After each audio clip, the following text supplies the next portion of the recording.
In Mastery Connect, your classes are called trackers. At the beginning of each year, you're going to set these up.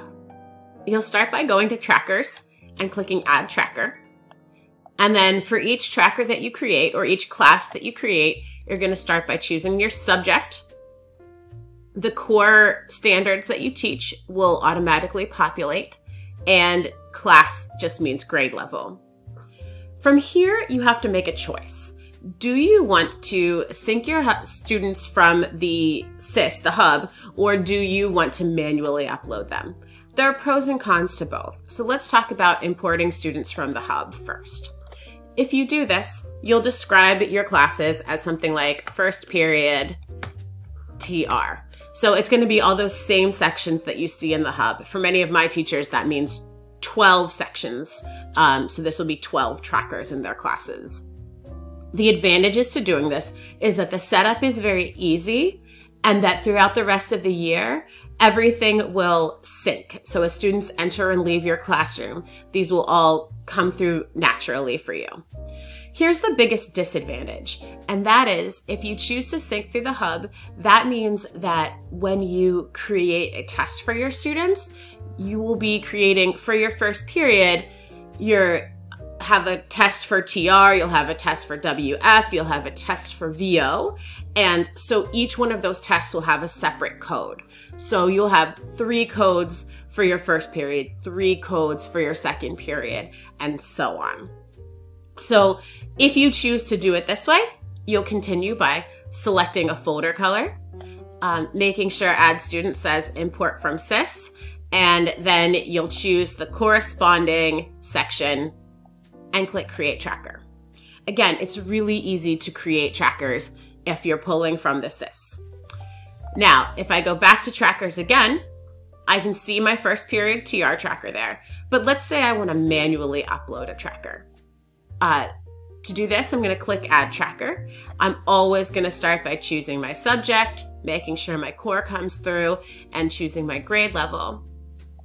This time, I'm just going to choose first period because I'm going to automatically import all of the students from my first period. And of course, I'm going to choose a folder color.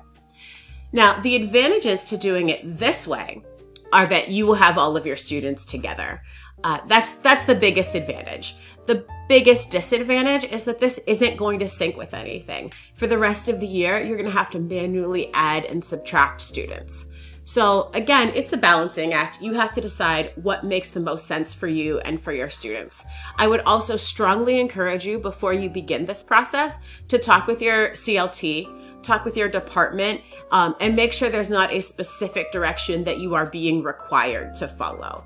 But if this is up to you, you can make your choice at this time. So if I'm going to add students manually, I'm going to choose Import Students from a CSV file, which is a spreadsheet.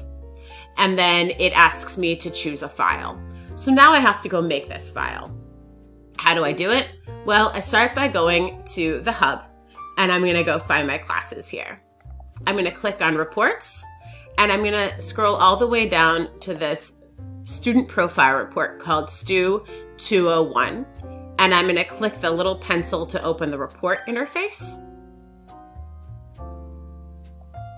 And then I'm gonna go to Sort Output, and I'm going to choose my file type to be an Excel file. And then I'm going to click the Print button. That's going to generate an Excel file for me that looks like this. I can see that I have the things I really need for this spreadsheet upload in permanent ID, first name, last name. Everything else I don't need, so I'm going to delete that because that's just going to confuse my upload. So I'm selecting all of these things, all of these extra things.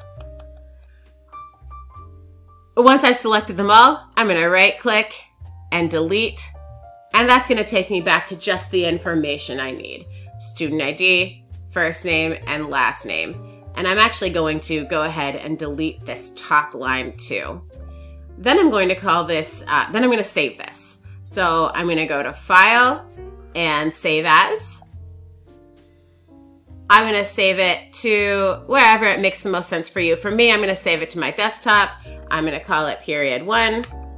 And the most important part here, my file format, I'm going to choose comma separated values, which is a CSV, and click Save. Once I've done that, I'm going to go all the way back to Mastery Connect, and I'm going to click Choose File. Now I'm going to go to wherever I saved it on the desktop. Here's my period 1 CSV. I'm going to click Open, and I'm going to click Create Tracker.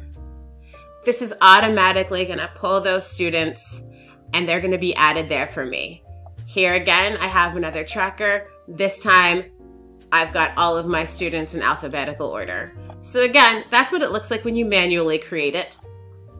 This is what it's going to look like if you pull from the SIS.